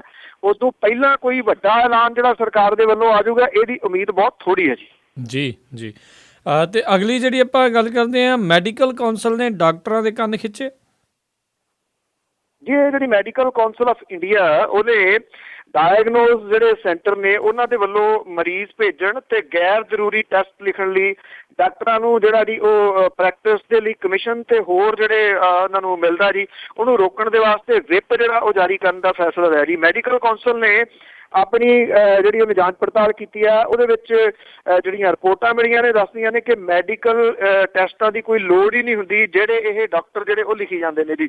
ਵੱਡਾ ਵਾਰੀ ਹੁਣ ਤਾਂ ਜਿਹੜੀਆਂ ਡਾਕਟਰ ਦੀਆਂ ਪ੍ਰਿਸਕ੍ਰਿਪਸ਼ਨ ਵਾਲੀ ਪੇਪਰ ਆ ਨਾ ਜੀ, ਉਹ ਏਡਾ ਵੱਡਾ ਹੈ, ਤਕਰੀਬਨ ਅਖਬਾਰ ਦਾ ਜਿਵੇਂ ਆਪਾਂ ਅੱਧ ਕਰੀਦਾ ਏਡਾ ਵੱਡਾ ਪੇਪਰ ਹੈ। ਕਿਉਂਕਿ ਉਹਦੇ ਉੱਤੇ ਦਵਾਈਆਂ ਦੇ ਢੇਰ ਤੇ ਟੈਸਟ ਜਿਹੜੇ ਨੇ 7-7 8-8 ਟੈਸਟ ਜਿਹੜੇ ਉਹ ਲਿਖੇ ਹੁੰਦੇ ਨੇ। ਥਾਂ ਤੇ ਖੁੰਬਾਂ ਦੇ ਵਾਂਗੂ ਖੁੱਲੀਆਂ ਜਿਹੜੀਆਂ ਲੈਬੋਰਟਰੀਜ਼ ਨੇ ਜਿੱਥੇ ਟੈਸਟ ਕੀਤੇ ਜਾਂਦੇ ਨੇ, ਉਹ ਚੱਲਦੀਆਂ ਹੀ ਇਹਨਾਂ ਡਾਕਟਰਸ ਦੇ ਸਿਰ ਦੇ ਉੱਤੇ ਨੇ ਜੀ। ਜਦੋਂ ਤੁਸੀਂ ਕਿਸੇ ਡਾਕਟਰ ਦੀ ਪਰਚੀ ਜਿਹੜੀ ਹੈ ਇਹ ਤੇ ਤੁਸੀਂ ਲਿਜਾਂਦੇ ਹੋ ਕਿਸੇ ਲੈਬੋਰਟਰੀ ਸੈਂਟਰ ਦੇ ਉੱਤੇ, ਉਹ ਨਾਲ ਦੀ ਨਾਲ ਝੱਟ ਦੇਣੀ ਆਪਣੀ ਡਾਇਰੀ ਦੇ ਵਿੱਚ ਉਸ ਡਾਕਟਰ ਦਾ ਨਾਮ ਵੀ ਨੋਟ ਕਰ ਲੈਂਦਾ ਕਿ ਕਿਹੜੇ ਕਿਹੜੇ ਉਹਨੇ ਟੈਸਟ ਕਰਾਏ ਨੇ। ਕਿਉਂਕਿ ਇਹ ਬੇਈਮਾਨੀ ਦਾ ਧੰਦਾ ਇਮਾਨਦਾਰੀ ਦੇ ਨਾਲ ਚੱਲਦਾ। ਜਿੰਨੀਆਂ ਪਰਚੀਆਂ ਜਿਹੜੀਆਂ ਜੀ ਉਹ ਕੱਟ ਕੇ ਭੇਜੀਆਂ ਡਾਕਟਰ ਨੇ, ਉਹਦਾ ਬਣਦਾ ਜਿਹੜਾ ਹਿੱਸਾ ਪੱਤੀ ਆ ਉਹ ਉਹਦੇ ਡਾਕਟਰ ਦੇ ਘਰ ਜਿਹੜਾ ਜੀ ਉਹ ਪਹੁੰਚਾ ਦਿੱਤਾ ਜਾਂਦਾ ਕਿ ਇੰਨੇ ਮਰੀਜ਼ ਭੇਜੇ ਸੀਗੇ ਤੇ ਇੰਨੇ % ਦੀ ਆਪਣੀ ਗੱਲ ਜਿਹੜੀ ਹੋਈ ਸੀ ਤੇ ਆਹ ਜਿਹੜਾ ਜੀ ਉਹ ਤੁਹਾਡਾ ਹਿੱਸਾ ਹੈ। ਇਸੇ ਕਰਕੇ ਜਿਹੜੇ ਕੁਝ ਡਾਕਟਰ ਗਾਂਧੀ ਵਰਗੇ ਜਿਹੜੇ ਕੁਝ ਹੈ ਨਹੀਂ, ਕਿਉਂਕਿ ਡਾਕਟਰ ਸਾਰੇ ਇਸ ਤਰ੍ਹਾਂ ਦੇ ਨਹੀਂ ਪਰ ਬਹੁਤ ਟਾਵੇਂ ਨੇ, ਜਦੋਂ ਉਹਨਾਂ ਦੀ ਪਰਚੀ ਤੁਸੀਂ ਰੱਖਦੇ ਹੋ ਕਿਸੇ ਜਗ੍ਹਾ ਦੇ ਉੱਤੇ ਕਿਸੇ ਲੈਬੋਰਟਰੀ ਦੇ ਵਿੱਚ ਤੇ ਉਹ ਝੱਟ ਦੇਣੀ ਟੋਟਲ ਬਿੱਲ ਦੇ ਉੱਤੇ ਤੁਹਾਨੂੰ ਜਿਹੜਾ ਜੀ ਉਹ ਡਿਸਕਾਊਂਟ ਵੀ ਦੇ ਦਿੰਦੇ ਨੇ 10% ਕੇ, ਕਿਉਂਕਿ ਉਹ ਇੱਥੇ ਉਹਨਾਂ ਨੂੰ ਦੇਣਾ ਨਹੀਂ ਪੈਂਦਾ। ਮੈਕਸੀਮਮ ਜਿਹੜੇ ਨੇ ਜੀ ਉਹ ਇਹ ਪੈਸਾ ਜਿਹੜਾ ਉਹ ਲੈਂਦੇ ਨੇ। ਜਿਹੜੀ ਮੈਡੀਕਲ ਕੌਂਸਲ ਆਫ ਇੰਡੀਆ ਉਹਨੇ ਜਿਹੜੀ ਚਿੱਠੀ ਲਿਖੀ ਹੈ, ਇਹਦੇ ਵਿੱਚ ਉਹਨੇ ਕਿਹਾ ਕਿ ਡਾਇਗਨੋਸ ਸੈਂਟਰਾਂ ਦੇ ਵਿੱਚ ਜਿਹੜੀਆਂ ਸ਼ਿਕਾਇਤਾਂ ਮਿਲੀਆਂ ਨੇ ਇਹਦੀ ਪੜਤਾਲ ਜਿਹੜੀ ਆ ਜੀ ਉਹ ਕੀਤੀ ਜਾਵੇ। ਔਰ ਉਹਨਾਂ ਨੇ ਇਹ ਵੀ ਜਿਹੜਾ ਜੀ ਲਿਖਿਆ ਕਿ ਜਿਹੜੇ ਇਹ ਡਾਕਟਰ ਇਸ ਤਰ੍ਹਾਂ ਦੇ ਲੈਂਦੇ ਨੇ ਜੀ, ਉਹਨਾਂ ਦੇ ਕੰਨ ਜਿਹੜੇ ਨੇ ਉਹ ਖਿੱਚੇ ਜਾਣ। ਇਹਨਾਂ ਵਿੱਚੋਂ ਇੱਕ ਲੁਧਿਆਣੇ ਦੇ ਨਾਲ ਜਿਹੜਾ ਜੀ ਉਹ ਸੰਬੰਧਿਤ ਦੱਸਿਆ ਜਾਂਦਾ, ਜਿਨ੍ਹਾਂ ਦੇ ਉੱਤੇ ਸਭ ਤੋਂ ਵੱਡੇ ਦੋਸ਼ ਜਿਹੜੇ ਉਹ ਲੱਗੇ ਨੇ ਕਿ ਇਹ ਕਮਿਸ਼ਨ ਜਿਹੜਾ ਜੀ ਮੋਟਾ ਖਾਂਦੇ ਨੇ ਇਹਨਾਂ ਟੈਸਟਾਂ ਦੇ ਰੂਪ ਦੇ ਵਿੱਚ। ਜੀ ਜੀ। ਤੇ ਅਗਲੀ ਜਿਹੜੇ ਆਪਾਂ ਗੱਲ ਕਰਦੇ ਹਾਂ, NRI ਰਣਜੀਤ ਸਿੰਘ ਜਿਨ੍ਹਾਂ ਦਾ ਪਿਛਲੇ ਦਿਨੀ ਕਤਲ ਹੋ ਗਿਆ ਸੀ, ਉਹਨਾਂ ਦੀ ਡੈੱਡ ਬੋਡੀ ਇੰਗਲੈਂਡ ਜਾ ਰਹੀ ਹੈ। ਇੰਗਲੈਂਡ ਜਿਹੜੀ ਜੀ ਇਹ ਡੈਡ ਬੋਡੀ ਚਲੇਗੀ, ਔਰ ਪੰਜਾਬ ਦੇ ਵਿੱਚ ਕਤਲ ਹੋਇਆ ਜਿਹੜਾ ਇੰਗਲੈਂਡ ਦੇ ਬਿਜ਼ਨਸਮੈਨ ਜਿਹੜੇ ਸੀਗੇ ਰਣਜੀਤ ਸਿੰਘ ਪਵਾਰ, ਉਹਦਾ ਅੰਤਮ ਸੰਸਕਾਰ ਉਹਦਾ ਪਰਿਵਾਰ ਜਿਹੜਾ ਜੀ ਉਹ ਬ੍ਰਿਟਨ ਦੇ ਵਿੱਚ ਹੀ ਕਰਨਾ ਚਾਹੁੰਦਾ। ਰਣਜੀਤ ਸਿੰਘ ਪਵਾਰ ਹੋਰਾਂ ਦੀ ਜਿਹੜੀ ਡੈਡ ਬੋਡੀ ਸੀ ਦਿੱਲੀ ਤੋਂ ਜਿਹੜੀ ਹੈ ਜੀ ਉਹ ਭੇਜ ਦਿੱਤੀ ਗਈ ਹੈ। ਉਹਦੇ UK ਦੇ ਵਿੱਚ ਰਹਿੰਦਾ ਉਹਦਾ ਜਿਹੜਾ ਮੁੰਡਾ ਗਿਆਨ ਪਵਾਰ ਤੇ ਉਹਦੀ ਜਿਹੜੀ ਬੇਟੀ ਹੈ ਏਮਾ ਪਵਾਰ, ਉਹਨੇ ਬ੍ਰਿਟਿਸ਼ ਹਾਈ ਕਮਿਸ਼ਨ ਨੂੰ ਰਿਕੁਐਸਟ ਜਿਹੜੀ ਕੀਤੀ ਸੀ ਕਿ ਉਹਨਾਂ ਦੇ ਪਿਤਾ ਦੀ ਲਾਸ਼ ਜਿਹੜੀ ਹੈ ਜੀ ਉਹ ਭਾਰਤ ਤੋਂ ਮੰਗਵਾਈ ਜਾਵੇ, ਔਰ ਇੰਗਲੈਂਡ ਦੇ ਵਿੱਚ ਉਹ ਆਪਣੇ ਪਿਤਾ ਦੀ ਲਾਸ਼ ਦਾ ਸੰਸਕਾਰ ਜਿਹੜਾ ਜੀ ਉਹ ਉੱਥੇ ਕਰਨਾ ਚਾਹੁੰਦੇ ਨੇ। ਜਲੰਧਰ ਦੇ ਕਮਿਸ਼ਨਰੇਟ ਜਿਹੜੇ ਨੇ ਉਹਨਾਂ ਨੇ ਕਾਗਜ਼ੀ ਕਾਰਵਾਈ ਵਗੈਰਾ ਜਿਹੜੇ ਕਰਕੇ ਜੀ ਇਹ ਸਾਰੀ ਦੀ ਸਾਰੀ ਡੈਡ ਬੋਡੀ ਮਾਫ ਕਰਨਾ ਡੈਡ ਬੋਡੀ ਜਿਹੜੀ ਹੈ ਜੀ ਉਹ ਭੇਜ ਦਿੱਤੀ ਦਿੱਲੀ ਤੋਂ। ਜਿਹੜਾ ਇਸ ਮਾਮਲੇ ਦੇ ਵਿੱਚ ਫੜਿਆ ਹੋਇਆ ਜੀ ਸੁਖਦੇਵ ਸਿੰਘ, ਉਹਦੇ ਰਿਮਾਂਡ ਦੇ ਵਿੱਚ ਵੀ ਜਿਹੜਾ ਜੀ ਉਹ ਵਾਧਾ ਕੀਤਾ ਗਿਆ। ਹੁਣ ਜਦੋਂ ਇੰਗਲੈਂਡ ਦੇ ਵਿੱਚ ਜਾ ਕੇ ਰਣਜੀਤ ਸਿੰਘ ਪਵਾਰ ਹੋਰਾਂ ਦਾ ਅੰਤਮ ਸੰਸਕਾਰ ਹੋਊਗਾ ਤਾਂ ਇਸ ਗੱਲ ਦੇ ਉੱਤੇ ਸਵਾਲ ਵੀ ਤਾਂ ਉੱਠਣੇ ਨੇ ਨਾ ਜੀ ਕਿ ਪੰਜਾਬ ਜਿਹੜਾ ਜੀ ਉਹ ਇਹੋ ਜਿਹੇ ਕ੍ਰਿਮੀਨਲ ਲੋਕਾਂ ਦੀ ਜਿਹੜੀ ਹੈ ਜੀ ਉਹ ਇੱਕ ਪਸੰਦੀਦਾ ਥਾਂ ਜਿਹੜੀ ਉਹ ਕਿਵੇਂ ਬਣ ਗਿਆ ਕਿ ਕਿਸੇ ਬੰਦੇ ਨੂੰ ਬਾਹਰੋਂ ਲਿਆਓ, ਇੱਥੇ ਕਤਲ ਕਰੋ ਤੇ ਨਹਿਰ ਦੇ ਵਿੱਚ ਜਿਹੜਾ ਜੀ ਉਹ ਸੁੱਟ ਦਿਓ। ਪੁਲਿਸ ਦੇ ਉੱਤੇ ਸਵਾਲੀਆ ਚਿੰਨ੍ਹ ਜਿਹੜੇ ਨੇ ਜੀ ਉਹ ਵੱਡੇ ਲੱਗ ਰਹੇ ਨੇ, ਕਿਉਂਕਿ ਲਗਾਤਾਰ ਇੱਕ ਤੋਂ ਬਾਅਦ ਇੱਕ ਜਿਹੜੇ NRIs ਦੇ ਕਤਲ ਜਿਹੜੇ ਉਹ ਹੋ ਰਹੇ ਨੇ। ਉਹਦਾ ਮੁੰਡਾ ਜਿਹੜਾ ਜੀ ਰਣਜੀਤ ਸਿੰਘ ਹੋਰਾਂ ਦਾ ਉਹ ਲਗਾਤਾਰ ਪੁਲਿਸ ਸੰਪਰਕ ਦੇ ਵਿੱਚ ਰਿਹਾ, ਜਦੋਂ ਉਹਦਾ ਸੰਪਰਕ ਆਪਣੇ ਪਿਤਾ ਦੇ ਨਾਲੋਂ ਟੁੱਟ ਗਿਆ ਸੀਗਾ। ਪੁਲਿਸ ਨੇ ਟਾਲ ਮਟੋਲ ਹੀ ਕੀਤਾ ਜੀ, ਔਰ ਉਹਨਾਂ ਨੇ ਸੀਰੀਅਸਲੀ ਨਹੀਂ ਲਿਆ। ਸੀਰੀਅਸਲੀ ਲੈਂਦੇ ਤੇ ਕਮ ਸੇ ਕਮ ਰਣਜੀਤ ਸਿੰਘ ਪਵਾਰ ਹੋਰਾਂ ਦਾ ਕਤਲ ਜਿਹੜਾ ਕਰਨ ਦਾ ਜਿਹੜਾ ਦੋਸ਼ ਲੱਗ ਰਿਹਾ ਬਲਦੇਵ ਸਿੰਘ ਦੇ ਉੱਤੇ, ਉਹਨੂੰ ਤਾਂ ਕਮ ਸੇ ਕਮ ਜਿਹੜਾ ਭੱਜਣ ਤੋਂ ਰੋਕਿਆ ਜਾ ਸਕਦਾ ਸੀਗਾ, ਜਿਹੜਾ ਇੰਗਲੈਂਡ ਦੇ ਵਿੱਚ ਜਾ ਕੇ ਬਹਿ ਗਿਆ ਜੀ ਉੱਥੇ। ਸੋ ਇਹ ਬੜੀ ਲੰਬੀ ਪ੍ਰਕਿਰਿਆ ਹੋਊਗੀ ਜੀ ਉਹਨੂੰ ਉੱਥੋਂ ਵਾਪਸ ਲੈ ਕੇ ਆਉਣਾ। ਜੀ ਜੀ ਜੀ ਬਿਲਕੁਲ। ਅਤੇ ਅਗਲੀ ਗੱਲ ਕਰਦੇ ਹਾਂ, ਦਿੱਲੀ ਦੇ ਜਿਹੜੇ ਮੁੱਖ ਮੰਤਰੀ ਅਰਵਿੰਦ ਕੇਜਰੀਵਾਲ, ਉਹਨਾਂ ਨੇ ਦਵਿੰਦਰਪਾਲ ਸਿੰਘ ਭੁੱਲਰ ਹੋਣਾ ਦੇ ਸੰਬੰਧ ਦੇ ਵਿੱਚ ਜਿਹੜੀ ਚਿੱਠੀ ਲਿਖੀ ਸੀਗੀ ਪੰਜਾਬ ਸਰਕਾਰ ਨੂੰ, ਪ੍ਰਕਾਸ਼ ਬਾਦਲ ਹੋਣਾ ਨੂੰ, ਉਸ ਦੇ ਜਵਾਬ ਦੇ ਇੰਤਜ਼ਾਰ 'ਚ ਨੇ। ਐਕਚੁਅਲੀ ਬਿਲਕੁਲ ਜੀ, ਇਹ ਜਿਹੜਾ ਜੀ ਤੁਹਾਨੂੰ ਪਤਾ ਹੀ ਹੈ ਜਿਹੜਾ ਇੱਕ ਤਰੀਕਾ ਹੈ ਜੀ ਜਿਹੜਾ ਬਾਦਲ ਸਾਹਿਬ ਦਾ ਕਿ ਉਹ ਕਮੇਟੀ ਬਣਾ ਕੇ ਟਾਲ ਦਿੰਦੇ ਆ ਜੀ, ਔਰ ਫਿਰ ਵਰ੍ਹਿਆਂ ਤੱਕ ਜਿਹੜੇ ਉਹ ਬੀਤਦੇ ਰਹਿੰਦੇ ਨੇ। ਉਂਝ ਵੈਸੇ ਇਸ ਮਾਮਲੇ ਦੇ ਉੱਤੇ ਥੋੜ੍ਹੇ ਜਿਹੇ ਉਹ ਤੇਜ਼ ਜਾਪਦੇ ਨੇ। ਉਹਨਾਂ ਨੂੰ ਲੱਗਦਾ ਹੈ ਕਿ ਇਹਦੇ ਵਿੱਚੋਂ ਕੁਝ ਜਿਹੜੀ ਸਿਆਸਤ ਆ ਉਹ ਕੀਤੀ ਜਾ ਸਕਦੀ ਹੈ, ਕਿਉਂਕਿ ਉਹ ਇਹਨੂੰ ਪੰਥਕ ਮੁੱਦੇ ਦੇ ਤੌਰ ਦੇ ਉੱਤੇ ਬਣਾ ਸਕਦੇ ਨੇ। ਪਰ ਸਵਾਲ ਇਹ ਹੈ ਜੀ ਕਿ ਉਹ ਖੁਦ ਆਪਣੇ ਕੁੜਕੀ ਦੇ ਵਿੱਚ ਜਿਹੜਾ ਜੀ ਉਹ ਫਸਣਗੇ। ਅਰਵਿੰਦ ਕੇਜਰੀਵਾਲ ਹੋਰਾਂ ਨੇ ਪਿਛਲੇ ਦਿਨੀ ਪੰਜਾਬ ਦੇ ਮੁੱਖ ਮੰਤਰੀ ਪ੍ਰਕਾਸ਼ ਸਿੰਘ ਬਾਦਲ ਹੋਰਾਂ ਨੂੰ ਇਹ ਚਿੱਠੀ ਲਿਖੀ ਸੀਗੀ ਕਿ ਪ੍ਰੋਫੈਸਰ ਦਵਿੰਦਰਪਾਲ ਸਿੰਘ ਭੁੱਲਰ, ਜਿਨ੍ਹਾਂ ਦੀ ਫਾਂਸੀ ਦੀ ਸਜ਼ਾ ਮੁਆਫ ਕਰ ਦਿੱਤੀ ਗਈ ਸੀਗੀ, ਉਹਨਾਂ ਨੂੰ ਅੰਮ੍ਰਿਤਸਰ ਤਬਦੀਲ ਕਰ ਦੇਣਾ ਚਾਹੀਦਾ। ਇਹਦੇ ਵਿੱਚ ਉਹਨਾਂ ਨੂੰ ਕੋਈ ਇਤਰਾਜ਼ ਨਹੀਂ ਗਾ, ਜਿਹੜੇ ਕਿ ਤਿਹਾੜ ਜੇਲ੍ਹ ਦੇ ਵਿੱਚ ਇਸ ਵੇਲੇ ਬੰਦ ਨੇ। ਅਜੇ ਇਹਦਾ ਜਵਾਬ ਜਿਹੜਾ ਜੀ ਉਹ ਨਹੀਂ ਮਿਲਿਆ, ਔਰ ਇਹ ਕਿਹਾ ਜਾ ਰਿਹਾ ਕਿ ਭਲਕੇ ਜਿਹੜੀ ਹੈ ਜੀ ਇੱਕ ਅਹਿਮ ਮੀਟਿੰਗ ਹੋ ਸਕਦੀ ਹੈ ਜਿਹੜੀ ਹੋ ਰਹੀ ਹੈ ਮੰਤਰੀ ਮੰਡਲ ਦੀ, ਉਹਦੇ ਵਿੱਚ ਜਿਹੜਾ ਜੀ ਫੈਸਲਾ ਇਹਦੇ ਸਬੰਧ ਦੇ ਵਿੱਚ ਲਿਆ ਜਾ ਸਕਦਾ ਜੀ। ਜਿਹੜੇ ਜਰਨੈਲ ਸਿੰਘ ਪੱਤਰਕਾਰ ਜਿਹੜੇ MLA ਨੇ ਦਿੱਲੀ ਤੋਂ, ਉਹਨਾਂ ਨੇ ਵੀ ਜਿਹੜੀ ਮੁਲਾਕਾਤ ਹੈ ਉਹ ਕੀਤੀ ਹੈ ਅਰਵਿੰਦ ਕੇਜਰੀਵਾਲ ਹੋਰਾਂ ਦੇ ਨਾਲ ਕੱਲ੍ਹ, ਕਿ ਇਸ ਮਾਮਲੇ ਦੇ ਉੱਤੇ ਮੁੱਖ ਮੰਤਰੀ ਪ੍ਰਕਾਸ਼ ਸਿੰਘ ਬਾਦਲ ਹੋਰਾਂ ਦੇ ਉੱਤੇ ਜ਼ੋਰ ਜਿਹੜਾ ਜੀ ਉਹ ਪਾਇਆ ਜਾਵੇ। ਦੂਜੇ ਪਾਸੇ ਜਿਹੜਾ ਮਨਿੰਦਰ ਸਿੰਘ ਬਿੱਟਾ ਜੀ, ਉਹਨੇ ਵੀ ਅਰਵਿੰਦ ਕੇਜਰੀਵਾਲ ਹੋਰਾਂ ਨੂੰ ਕਿਹਾ ਕਿ ਉਹਨੂੰ ਤਬਦੀਲ ਜਿਹੜਾ ਜੀ ਉਹ ਨਾ ਕੀਤਾ ਜਾਵੇ ਦਵਿੰਦਰਪਾਲ ਸਿੰਘ ਭੁੱਲਰ ਹੋਰਾਂ ਨੂੰ। ਜਦੋਂ ਕਿਤੇ ਅਖਬਾਰਾਂ ਦੇ ਵਿੱਚ ਬਿਆਨ ਜਿਹੜਾ ਜੀ ਉਹ ਲਵਾਉਣਾ ਹੁੰਦਾ, ਇਹ ਬੰਦਾ ਪਤਾ ਨਹੀਂ ਕਿਹੜੀ ਜਗ੍ਹਾ ਤੋਂ ਆਉਂਦਾ ਜੀ ਤੇ ਆ ਕੇ ਆਪਣੇ ਬਿਆਨ ਜਿਹੜੇ ਜੀ ਉਹ ਛਪਵਾ ਕੇ ਜਾਂਦਾ, ਜਿਵੇਂ ਤਿਹਾੜ ਜੇਲ੍ਹ ਜਾਂ ਦਿੱਲੀ ਸਰਕਾਰ, ਅੰਮ੍ਰਿਤਸਰ ਜੇਲ੍ਹ ਜਾਂ ਪੰਜਾਬ ਸਰਕਾਰ ਜਿਹੜੀ ਜੀ ਉਹ ਬਿੱਟਾ ਚਲਾ ਰਿਹਾ ਹੋਵੇ। ਜੀ ਜੀ ਜੀ ਜੀ। ਅਤੇ ਅਗਲੀ ਜਿਹੜੀ ਆਪਾਂ ਗੱਲ ਕਰਦੇ ਹਾਂ, ਸ਼੍ਰੀ ਮੁਕਤਸਰ ਸਾਹਿਬ ਵਿਖੇ ਝੂਠਾ ਪਰਚਾ ਦਰਜ ਕਰਨ ਵਾਲਾ ਜਿਹੜਾ ਪੁਲਿਸ ਮੁਲਾਜ਼ਮ ਸੀ, ਉਸ ਦੇ ਉੱਤੇ ਹੀ ਉਲਟਾ ਪਰਚਾ ਦਰਜ ਹੋ ਗਿਆ ਜੀ। ਇਹ ਸਪੈਸ਼ਲ ਅਦਾਲਤ ਹੈ ਜੀ, ਜਿਹਦੇ ਜੱਜ ਜਿਹੜੇ ਵਰਿੰਦਰ ਅਗਰਵਾਲ ਨੇ, ਉਹਨਾਂ ਨੇ NDPS ਐਕਟ ਦੀ ਧਾਰਾ ਜਿਹੜੀ ਅਧੀਨ ਜਿਹੜਾ 950 ਗ੍ਰਾਮ ਨਸ਼ੀਲਾ ਪਾਊਡਰ ਰੱਖਣ ਦੇ ਦੋਸ਼ ਦੇ ਵਿੱਚ 1 ਸਾਲ ਤੋਂ ਜੇਲ੍ਹ ਦੇ ਵਿੱਚ ਬੰਦ ਇੱਕ ਜਿਹੜਾ ਨੌਜਵਾਨ ਸੀਗਾ ਜੀ, ਉਹਨੂੰ ਬਰੀ ਕਰਤਾ, ਔਰ ਉਹਦੇ ਝੂਠਾ ਕੇਸ ਬਣਾਉਣ ਵਾਲੇ ASI ਤੇ 2 ਹੈੱਡ ਕਾਂਸਟੇਬਲ ਜਿਹੜੇ ਨੇ, ਉਹਨਾਂ ਦੇ ਖਿਲਾਫ 220 ਤੇ 465 ਦਾ ਜਿਹੜਾ ਜੀ ਉਹ ਕੇਸ ਦਰਜ ਕਰਨ ਦਾ ਹੁਕਮ ਜਿਹੜਾ ਜੀ ਉਹ ਦਿੱਤਾ। ਇਸ ਮਾਮਲੇ ਦੇ ਵਿੱਚ ਇੱਕ DSP ASI ਹੈੱਡ ਕਾਂਸਟੇਬਲ ਖਿਲਾਫ ਜਿਹੜਾ ਜੀ ਪਹਿਲਾਂ ਹੀ ਜਿਹੜਾ ਮਲੋਟ ਦੀ ਅਦਾਲਤ ਦੇ ਵਿੱਚ ਸ਼ਿਕਾਇਤ ਜਿਹੜੀ ਆ ਉਹ ਚੱਲ ਰਹੀ ਹੈ। ਅਦਾਲਤ ਨੇ ਫੈਸਲੇ ਦੇ ਵਿੱਚ ਇਹ ਗੱਲ ਕਹੀ ਹੈ ਕਿ ਜਿਹੜੇ CRPC ਦੇ ਵਿੱਚ ਇੱਦਾਂ ਦੀ ਜਿਹੜੀ ਹੈ ਜੀ ਉਹ ਲੋੜ ਹੈ ਜਿਹਦੇ ਤਹਿਤ ਝੂਠੇ ਕੇਸ ਦਰਜ ਕਰਨ ਵਾਲੇ ਪੁਲਿਸ ਕਰਮਚਾਰੀਆਂ ਦੇ ਵੱਲੋਂ ਜਿਹੜੀ ਪੀੜਤ ਧਿਰ ਹੈ ਉਹਦੀ ਆਜ਼ਾਦੀ ਤੇ ਮਾਣ ਸਨਮਾਨ ਦਾ ਹਰਜਾਨਾ ਜਿਹੜਾ ਜੀ ਉਹ ਵਸੂਲ ਕਰਕੇ ਪੀੜਤ ਧਿਰ ਨੂੰ ਜਿਹੜਾ ਜੀ ਉਹ ਦਿੱਤਾ ਜਾਵੇ।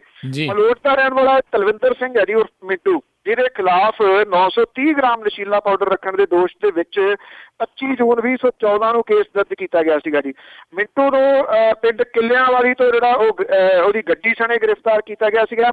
ਜਿਹੜੇ ਮਿੰਟੂ ਦੇ ਖਿਲਾਫ ਜਿਹੜਾ ਕੇਸ ਦਰਜ ਸੀਗਾ ਉਹਦੇ ਜਿਹੜੇ ਗਵਾਹ ਪੁੱਤੇ ਕਿ ਇਹ ਸਿਆਸੀ ਰੰਜਿਸ਼ ਦੇ ਤਹਿਤ ਕੀਤਾ ਗਿਆ ਸੀਗਾ, ਕਿਉਂਕਿ ਉਹ ਕਾਂਗਰਸੀ ਵਰਕਰ ਹੈ। ਪਿੰਡ ਦਾ ਪੰਚ ਤੇ ਉਹਦੇ MP ਚੋਣਾਂ ਵੇਲੇ ਕਾਂਗਰਸੀ ਉਮੀਦਵਾਰ ਦੀ ਮਦਦ ਕੀਤੀ ਸੀਗੀ ਔਰ ਇਸ ਕਰਕੇ ਜਿਹੜਾ ਸੀਗਾ ਜੀ ਉਹਦੇ ਉੱਤੇ ਝੂਠਾ ਪਰਚਾ ਜਿਹੜਾ ਜੀ ਉਹ ਪਾ ਦਿੱਤਾ ਗਿਆ। ਇਹ ਇੱਕ ਪਰਚਾ ਨਹੀਂ ਹੈ ਜੀ, ਇੱਦਾਂ ਦੇ ਪਰਚੇ ਜਿਹੜੇ ਪੰਜਾਬ ਦੇ ਵਿੱਚ ਬਹੁਤ ਸਾਰੇ ਪੁਲਿਸ ਨੂੰ ਵਰਤ ਕੇ ਜਿਹੜੇ ਜੀ ਉਹ ਸਿਆਸੀ ਧਿਰਾਂ ਖਾਸ ਤੌਰ ਦੇ ਉੱਤੇ ਮੌਜੂਦਾ ਸੱਤਾਧਾਰੀ ਧਿਰ ਜਿਹੜੀ ਹੈ ਜੀ ਉਹ ਪਵਾਉਂਦੀ ਰਹੀ ਹੈ। ਲੱਗਦਾ ਨਹੀਂ ਕਿ ਇਹਦੇ ਤੋਂ ਕੁਝ ਬਹੁਤਾ ਸਿੱਖੂਗੀ ਜਿਹੜੀ ਪੁਲਿਸ ਹੈ, ਉਹ ਲਗਾਤਾਰ ਜਿਹੜੇ ਧੱਕੇ ਤਾਂ ਇੱਦਾਂ ਦੇ ਕਰਦੀ ਹੈ ਜੀ। ਜੀ ਤੇ ਅਗਲੀ ਜਿਹੜੀ ਆਪਾਂ ਗੱਲ ਕਰਦੇ ਹਾਂ ਵੀ ਜਿਹੜੇ ਕਿਸਾਨਾਂ ਨੂੰ ਜ਼ਿਮੀਂਦਾਰਾਂ ਨੂੰ 100 $150 ਰੁਪਈਏ ਦੇ ਜਿਹੜੇ ਆ ਜੀ ਚੈੱਕ ਦੇ ਕੇ ਮੁਆਵਜ਼ਾ ਦੇਣ ਦੀ ਕਹਿ ਲਓ ਵੀ ਇੱਕ ਕੀ ਕਹਿ ਸਕਦੇ ਉਹਨਾਂ ਨਾਲ ਭੱਦਾ ਮਜ਼ਾਕ ਕੀਤਾ ਗਿਆ। ਬਿਲਕੁਲ ਜੀ, ਚਪੇੜ ਹੀ ਮਾਰੀ ਗਈ ਜੀ ਮੇਰਾ ਖਿਆਲ ਉਹਨਾਂ ਦੇ ਮੂੰਹ ਦੇ ਉੱਤੇ, ਜਿਹੜੇ ਪਹਿਲਾਂ ਹੀ ਦੁਖੀ ਨੇ ਜੀ। ਪਹਿਲਾਂ ਜਿਹੜੇ ਬੇਮੌਸਮੇ ਮੀਂਹ ਪਏ ਸੀ ਉਹਦੀ ਵਜ੍ਹਾ ਕਰਕੇ ਫਸਲਾਂ ਦਾ ਝਾੜ ਘੱਟ ਹੋਇਆ, ਮੰਡੀਆਂ ਜਿਹੜੀ ਹੈ ਜੀ ਉਹ ਫਸਲ ਰੁੜਦੀ ਰਹੀ। ਹੁਣ ਜਿਹੜਾ ਜੀ ਇਹ ਨਵਾਂ ਜਿਹੜਾ ਸਾਹਮਣੇ ਆਇਆ ਜੀ, ਇੱਥੇ ਮੁਕਤਸਰ ਦੇ ਨੇੜੇ ਤੇੜੇ ਦੇ ਪਿੰਡਾਂ ਦੇ ਵਿੱਚ ਪ੍ਰਸ਼ਾਸਨ ਨੇ ਜਿਹੜੇ ਜੀ ਉਹ ਜਾ ਕੇ ਚੈੱਕ ਵੰਡੇ। ਹੈਰਾਨੀ ਦੀ ਗੱਲ ਇਹ ਹੈ ਕਿ ਪ੍ਰਸ਼ਾਸਨ ਜਿਹੜਾ ਜੀ ਉਹ ਦੇਖਦਾ ਨਹੀਂ ਗਾ ਜੀ ਕਿ ਇਹ ਕੀ ਕੁਝ ਜਿਹੜਾ ਜੀ ਉਹ ਕਰ ਰਿਹਾ। ਇਕੱਠ ਕਰ ਲਿਆ, ਇਕੱਠ ਕਰਕੇ ਉੱਥੇ ਲਿਫਾਫਿਆਂ ਦੇ ਰੂਪ ਦੇ ਵਿੱਚ ਫੋਟੋਆਂ ਜਿਹੜੀਆਂ ਜੀ ਉਹ ਖਿਚਾ ਲਈਆਂ। ਕਿਸਾਨ ਵੀ ਵਿਚਾਰੇ ਥੋੜ੍ਹੇ ਜਿਹੇ ਸਮੇਂ ਦੇ ਵਾਸਤੇ ਖੁਸ਼ ਹੋਏ ਕਿ ਉਹਨਾਂ ਨੂੰ ਜਿਹੜੇ ਜੀ ਉਹ ਚੈੱਕ ਮਿਲ ਗਏ। ਤੇ ਇਹਦੇ ਵਿੱਚ ਕੁਝ ਚੈੱਕ ਜਿਹੜੇ ਜੀ ਇੱਕ 93 ਰੁਪਈਏ ਦਾ ਸੀਗਾ ਚੈੱਕ, ਇੱਕ ਨੂੰ 112 ਰੁਪਈਏ ਦਾ ਮਿਲਿਆ, ਇੱਕ ਨੂੰ 181 ਰੁਪਈਏ ਦਾ ਜਿਹੜਾ ਜੀ ਉਹ ਚੈੱਕ ਮਿਲਿਆ ਜੀ। ਔਰ ਲੁੰਡੇਵਾਲਾ ਪਿੰਡ ਪੈਂਦਾ ਜੀ, ਉਹਦੇ 'ਚ 115 ਜਿਹੜੇ ਕਿਸਾਨ ਨੇ ਉਹਨਾਂ ਨੂੰ 33,000 ਰੁਪਈਏ ਦੀ ਕੁੱਲ ਜਿਹੜੀ ਆ ਉਹ ਰਕਮ ਮਿਲੀ ਆ 115 ਨੂੰ। ਤੇ ਤੁਸੀਂ ਪਹਿਲਾਂ ਹੀ ਅੰਦਾਜ਼ਾ ਲਾ ਸਕਦੇ ਹੋ। ਭੁੰਦੜ ਦੇ 57 ਕਿਸਾਨਾਂ ਨੂੰ ਜਿਹੜਾ ਜੀ ਉਹ 24,000 ਰੁਪਈਏ ਦੇ ਚੈੱਕ ਜਿਹੜੇ ਆ ਜੀ ਉਹ ਮਿਲੇ ਆ। 24 ਜਿਹੜੇ ਮਕਾਨ ਡਿੱਗੇ, 24 ਡਿੱਗੇ ਹੋਏ ਮਕਾਨਾਂ ਨੂੰ ਸਿਰਫ 28,000 ਰੁਪਈਆ ਜਿਹੜਾ ਜੀ ਮਿਲਿਆ। ਜੇ ਵੰਡਵੇਂ ਰੂਪ ਦੇ ਵਿੱਚ ਲਾਈਏ ਤਾਂ 1200 ਰੁਪਈਏ ਤੋਂ ਵੱਧ ਨਹੀਂਗਾ ਜੀ। ਜਿੱਥੇ 300 ਰੁਪਈਆ ਮਜ਼ਦੂਰ ਦੀ ਇੱਕ ਮਜ਼ਦੂਰੀ ਆ, ਸੀਮੈਂਟ ਕਿੰਨੇ ਦਾ, ਰੇਤਾ ਕਿੰਨੇ ਦੀ ਆ ਜੀ, ਉਹ ਘਰ ਆਪਣੇ ਜਿਹੜੇ ਉਹ ਕਿਵੇਂ ਬਣਾਉਣਗੇ, ਇਹ ਸ਼ਾਇਦ ਪ੍ਰਸ਼ਾਸਨ ਨੂੰ ਜਿਹੜਾ ਜੀ ਉਹ ਨਹੀਂ ਪਤਾ। ਜਿਹੜੇ ਸ਼ਰਨਜੀਤ ਸਿੰਘ ਢਿੱਲੋਂ ਨੇ ਉਹਨਾਂ ਨੂੰ ਪੁੱਛਿਆ ਗਿਆ, ਉਹ ਕਹਿੰਦੇ ਜੀ ਕਿ ਕਿਸਾਨਾਂ ਨੇ ਆਪ ਹੀ ਜਿੰਨਾ ਸਾਨੂੰ ਖਰਾਬਾ ਲਿਖਾਇਆ, ਜਿਹੜੀ ਗਰਦੌਰੀ ਕੀਤੀ ਗਈ ਸੀ ਉਹਦੇ ਹਿਸਾਬ ਦੇ ਨਾਲ ਇਹ ਚੈੱਕ ਜਿਹੜੇ ਦਿੱਤੇ ਨੇ, ਉਹ ਕਹਿੰਦੇ ਜਿੰਨਾ ਖਰਾਬਾ ਲਿਖਾਇਆ ਉਹਨਾਂ ਦਿੱਤਾ ਜੀ। ਹੁਣ ਕਿਹੜਾ ਕਿਸਾਨ ਇਹ ਲਿਖਾਊਗਾ ਕਿ ਉਹਦਾ 93 ਰੁਪਈਏ ਦਾ ਨੁਕਸਾਨ ਹੋ ਗਿਆ, ਉਹਦਾ 112 ਰੁਪਈਏ ਦਾ ਨੁਕਸਾਨ ਹੋ ਗਿਆ, ਜਾਂ ਉਹਦਾ 181 ਰੁਪਈਏ ਦਾ ਜਿਹੜਾ ਜੀ ਉਹ ਨੁਕਸਾਨ ਹੋ ਗਿਆ। ਜਿਹੜੇ ਬੇਸ਼ਰਮੀ ਹੈ ਨਾ ਜੀ, ਉਹੀ ਤੁਸੀਂ ਕਹਿ ਸਕਦੇ ਹੋ, ਬਜਾਏ ਇਹਦੇ ਕਿ ਉਹ ਇਹ ਕਹਿੰਦੇ ਕਿ ਅਸੀਂ ਜਿਹੜਾ ਜੀ ਇਸ ਮਸਲੇ ਦੇ ਉੱਤੇ ਛਾਣਬੀਣ ਜਿਹੜੀ ਕਰਾਂਗੇ। ਉਹ ਕਹਿੰਦੇ ਜੋ ਲਿਖਾਇਆ ਸੀ ਅਸੀਂ ਉਹਨਾਂ ਦੇ ਦਿੱਤਾ ਜੀ। ਬਿਲਕੁਲ ਜੀ, ਬਿਲਕੁਲ ਪਰਵਾਹ ਹੀ ਨਹੀਂ ਜੀ ਉਹਨਾਂ ਨੂੰ ਕਿਸੇ ਵੀ ਚੀਜ਼ ਦੀ। ਅਗਲੀ ਗੱਲ ਕਰਦੇ ਹਾਂ, ਭਾਰਤ ਅਤੇ ਬੰਗਲਾਦੇਸ਼ ਦੇ ਦਰਮਿਆਨ 41 ਸਾਲ ਪੁਰਾਣਾ ਸਮਝੌਤਾ ਜਿਹੜਾ ਜੀ ਅੱਜ ਸਾਈਨ ਕੀਤਾ ਗਿਆ। ਜੀ ਬਿਲਕੁਲ, ਇਹ ਜਿਹੜਾ ਸਮਝੌਤਾ ਹੈ ਜੀ, ਇਹ 41 ਸਾਲ ਪੁਰਾਣਾ ਜ਼ਮੀਨ ਦੀ ਅਦਲਾ ਬਦਲੀ ਦਾ ਜਿਹੜਾ ਸਮਝੌਤਾ ਸੀਗਾ ਉਹ ਲਾਗੂ ਹੋ ਗਿਆ। ਇਹਦੇ ਨਾਲ 40 ਤੋਂ 45,000 ਲੋਕ ਜਿਹੜੇ ਨੇ ਉਹਨਾਂ ਨੂੰ ਨਾਗਰਿਕਤਾ ਜਿਹੜੀ ਹੈ ਜੀ ਉਹ ਮਿਲੂਗੀ, ਜਿਹੜੇ ਅਜੇ ਤੱਕ ਨਾ ਬੰਗਲਾਦੇਸ਼ ਚ ਆਉਂਦੇ ਸੀਗੇ, ਨਾ ਉਹ ਭਾਰਤ ਵਾਲੇ ਸਾਈਡ ਤੇ ਜਿਹੜੇ ਉਹ ਆਉਂਦੇ ਸੀਗੇ ਜੀ। ਬੰਗਲਾਦੇਸ਼ ਦੀ ਪ੍ਰਧਾਨ ਮੰਤਰੀ ਸ਼ੇਖ ਹਸੀਨਾ ਤੇ ਪੱਛਮੀ ਬੰਗਾਲ ਦੀ ਮੁੱਖ ਮੰਤਰੀ ਮਮਤਾ ਬੈਨਰਜੀ ਦੀ ਮੌਜੂਦਗੀ ਦੇ ਵਿੱਚ ਜਿਹੜਾ ਜੀ ਇਹ ਲੈਂਡ ਬਾਰਡਰ ਐਗਰੀਮੈਂਟ ਨਾਂ ਦਾ ਜਿਹੜਾ ਬਿੱਲ ਹੈ ਜੀ ਉਹ ਜਿਹੜਾ ਉਹ ਕੀਤਾ ਗਿਆ। ਅਸਲ ਦੇ ਵਿੱਚ ਇਹ ਸਮਝੌਤਾ 1974 ਦੇ ਵਿੱਚ ਹੋਇਆ ਸੀਗਾ, ਅਜੇ ਤੱਕ ਲਾਗੂ ਨਹੀਂ ਸੀ ਹੋ ਸਕਿਆ। ਜਿਹੜਾ ਜੀ ਇਹਦੇ ਵਿੱਚ ਹੁਣ ਜਿਹੜਾ ਭਾਰਤ ਨੂੰ ਜੀ 17,158 ਏਕੜ ਤੇ 111 ਬਸਤੀਆਂ ਜਿਹੜੀਆਂ ਉਹ ਬੰਗਲਾਦੇਸ਼ ਨੂੰ ਦੇਤੀਆਂ ਜੀ ਇਸ ਸਮਝੌਤੇ ਦੇ ਤਹਿਤ। ਔਰ ਬਦਲੇ ਦੇ ਵਿੱਚ 7110 ਏਕੜ ਦੀ 51 ਬਸਤੀਆਂ ਜਿਹੜੀਆਂ ਨੇ ਉਹ ਭਾਰਤ ਦਾ ਹਿੱਸਾ ਜਿਹੜਾ ਜੀ ਉਹ ਬਣ ਜਾਣਗੀਆਂ। ਇਹਦਾ ਮਤਲਬ ਇਹ ਜੀ ਕਿ ਜਿਹੜਾ ਭਾਰਤ ਦਾ ਨਕਸ਼ਾ ਹੈ ਉਹ ਬਦਲੂਗਾ ਹੁਣ। ਜਿਹੜੇ ਬੰਗਲਾਦੇਸ਼ ਵਾਲੇ ਜਿਹੜਾ, ਕਿਉਂਕਿ ਇਹ ਜਿਹੜੀ ਜ਼ਮੀਨ ਦਾ ਇੱਕ ਵੱਡਾ ਹਿੱਸਾ ਜਿਹੜਾ ਦੀ ਉਹ ਬੰਗਲਾਦੇਸ਼ ਵਾਲੀ ਸਾਈਡ ਦੇ ਉੱਤੇ ਜਿਹੜਾ ਦੀ ਉਹ ਆਉਣਾ ਜੀ। ਜਿਹੜੀ ਸਰਹੱਦ ਹੈ ਜੀ ਉਹ ਵੀ ਨਵੇਂ ਸਿਰਿਓਂ ਕੁਝ ਜਿਹੜੀ ਹੈ ਜੀ ਕੁਛ ਏਰੀਏ ਦੀ ਜਿਹੜੀ ਹੈ ਉਹ ਤੈਅ ਜਿਹੜੀ ਉਹ ਕਰਨੀ ਪਊਗੀ। ਔਰ ਬਸਤੀਆਂ ਦੇ ਵਿੱਚ ਰਹਿਣ ਵਾਲੇ ਜਿਹੜੇ ਲੋਕ ਨੇ ਉਹਨਾਂ ਦੇ ਕੋਲੇ ਭਾਰਤ ਜਾਂ ਬੰਗਲਾਦੇਸ਼ ਦੇ ਵਿੱਚ ਜਿੱਥੇ ਉਹ ਰਹਿਣਾ ਚਾਹੁੰਦੇ ਨੇ ਉਹਨਾਂ ਕੋਲੇ ਇਹਦੀ ਆਪਸ਼ਨ ਜਿਹੜੀ ਆ ਹੋਊਗੀ। ਲਾਈਨ ਜਿਹੜੀ ਹੈ ਜੀ ਉਹ ਨਵੀਂ ਖਿੱਚੀ ਜਾਊਗੀ। 2 ਬੱਸਾਂ ਦੀ ਸ਼ੁਰੂਆਤ ਜਿਹੜੀ ਹੈ ਜੀ ਉਹ ਵੀ ਕੀਤੀ ਗਈ ਹੈ, ਜਿਹੜੀ ਹੈ ਕਿ ਕੋਲਕਾਤਾ ਢਾਕਾ ਤੱਕ ਜਿਹੜੀਆਂ ਦੀ ਉਹ ਚੱਲਣਗੀਆਂ ਜੀ ਜੀ ਜੀ। ਤੇ ਨਾਲ ਹੀ ਜਿਹੜੇ ਅਰਵਿੰਦ ਕੇਜਰੀਵਾਲ ਹੋਣਾ ਦੀ ਇੱਕ ਜਿਹੜੀ ਇੰਟਰਵਿਊ ਵੀ ਆ ਜਿਹੜੀ ਪਿਛਲੇ ਦਿਨਾਂ 'ਚ ਉਹਨਾਂ ਨੇ ਕੀਤੀ, ਕਾਫੀ ਚਰਚਿਤ ਹੋ ਰਹੀ ਆ, ਕਾਫੀ ਗਰਮ ਜਿਹੜੀ ਜੀ ਨਜ਼ਰ ਆਈ ਕੇਂਦਰ ਦੇ ਉੱਤੇ। ਬਿਲਕੁਲ ਜੀ, ਜਿਹੜੀ ਇਹ ਇੰਟਰਵਿਊ ਹੈ ਜੀ ਜੇ ਇਹਨੂੰ ਤੁਸੀਂ ਧਿਆਨ ਵਾਚੋ ਤਾਂ ਜਿਹੜੇ ਲੋਕ ਕਹਿੰਦੇ ਸੀ ਕਿ ਅਰਵਿੰਦ ਕੇਜਰੀਵਾਲ ਮੁੱਖ ਮੰਤਰੀ ਬਣ ਕੇ ਸ਼ਾਂਤ ਹੋ ਕੇ ਬਹਿ ਗਿਆ, ਇੱਦਾਂ ਦੀ ਕੋਈ ਗੱਲ ਨਹੀਂ ਹੈ। ਉਹਦੇ ਵੱਲੋਂ ਜਿਹੜੇ ਉਠਾਏ ਗਏ ਮੁੱਦੇ ਨੇ ਉਹ ਤਾਂ ਉੱਥੇ ਹੀ ਨੇ। ਐਕਚੁਅਲੀ ਜਿਹੜਾ ਜ਼ਿਕਰ ਹੈ ਇਸ ਇੰਟਰਵਿਊ ਦਾ ਉਹ ਹੈ ਜੀ ਕਿ ਉਹਦੇ ਜਿਹੜੀ ਗੱਲ ਇਹ ਆਖੀ ਹੈ ਕਿ ਮੈਂ ਨਰਿੰਦਰ ਮੋਦੀ ਹੋਰਾਂ ਨੂੰ ਇਹ ਮੈਸੇਜ ਦੇਣਾ ਚਾਹੁੰਦਾ ਜੀ ਕਿ ਮੈਂ ਰਾਹੁਲ ਗਾਂਧੀ ਨੀਗਾ ਜੀ ਭਾਵ ਕਿ ਜਿਹਦੇ ਉੱਤੇ ਤੁਸੀਂ ਜਿਹੜਾ ਜੀ ਉਹ ਅਟੈਕ ਕਰ ਸਕਦੇ ਹੋ। ਹੁਣ ਇਹਦਾ ਜਵਾਬ ਤਾਂ ਕੋਈ ਜਿਹੜਾ ਜੀ ਲੈਫਟੀਨੈਂਟ ਗਵਰਨਰ ਕੋਲੇ ਹੈ ਨੀਗਾ। ਲੈਫਟੀਨੈਂਟ ਗਵਰਨਰ ਹੋਰਾਂ ਨੇ ਇਹ ਕਿਹਾ ਜੀ ਕਿ ਰੱਬ ਜਿਹੜਾ ਉਹ ਅਰਵਿੰਦ ਕੇਜਰੀਵਾਲ ਨੂੰ ਮਾਫ ਕਰੇ ਜਿਹੋ ਜਿਹੇ ਬਿਆਨ ਜਿਹੜੇ ਉਹ ਦੇ ਰਿਹਾ। ਲੈਫਟੀਨੈਂਟ ਗਵਰਨਰ ਦੇ ਬਾਰੇ ਦੇ ਵਿੱਚ ਅਰਵਿੰਦ ਕੇਜਰੀਵਾਲ ਹੋਰਾਂ ਨੇ ਇਹ ਗੱਲ ਆਖੀ ਸੀ ਕਿ ਉਹ ਅਸਲ ਦੇ ਵਿੱਚ ਭਾਰਤੀ ਜਨਤਾ ਪਾਰਟੀ ਦੇ ਪੋਲਿੰਗ ਏਜੰਟ ਨੇ ਤੇ ਜੇ ਅਮਿਤ ਸ਼ਾਹ ਰਸੋਈਆ ਵੀ ਫੋਨ ਕਰੇ ਤੇ ਲੈਫਟੀਨੈਂਟ ਗਵਰਨਰ ਜਿਹੜੇ ਨੇ ਉਹ ਭੱਜ ਕੇ ਉਹਨੂੰ ਮਿਲਣ ਚਲੇ ਜਾਂਦੇ ਨੇ। ਜੀ ਜੀ ਜੀ। ਤੇ ਬਿਲਕੁਲ ਜੀ, ਤਾਂ ਸਰੋਤਿਓ ਇਹ ਸੀਗੀਆਂ ਸਾਡੀਆਂ ਅੱਜ ਦੀਆਂ ਕੁਝ ਖਬਰਾਂ ਜਿਨ੍ਹਾਂ ਬਾਰੇ ਸਾਨੂੰ ਜਾਣਕਾਰੀ ਦੇ ਰਹੇ ਸੀਗੇ ਬਲਤੇਜ ਪੰਨੂ ਜੀ। ਤੇ ਬਲਤੇਜ ਪੰਨੂ ਜੀ, ਜਾਣ ਤੋਂ ਪਹਿਲਾਂ ਅੱਜਨਾਮਾ ਕਿ ਚਸਕਾ ਚੰਦਰਾ ਲਾਲੂ ਲਈ ਲੀਡਰੀ ਦਾ ਦੇਵੇ ਟਿਕ ਕੇ ਕਦੇ ਨਹੀਂ ਬਹਿਣ ਬੇਲੀ ਜੀ। ਚਸਕਾ ਚੰਦਰਾ ਲਾਲੂ ਲਈ ਲੀਡਰੀ ਦਾ ਦੇਵੇ ਟਿਕ ਕੇ ਕਦੇ ਨਹੀਂ ਬਹਿਣ ਬੇਲੀ, ਨਾਲ ਜਿਹਦੇ ਹੈ ਲਾਲੂ ਦੀ ਸਾਂਝ ਸੁਖੀ ਦਿੰਦਾ ਨਹੀਂ ਉਸ ਨੂੰ ਰਹਿਣ ਬੇਲੀ ਜੀ।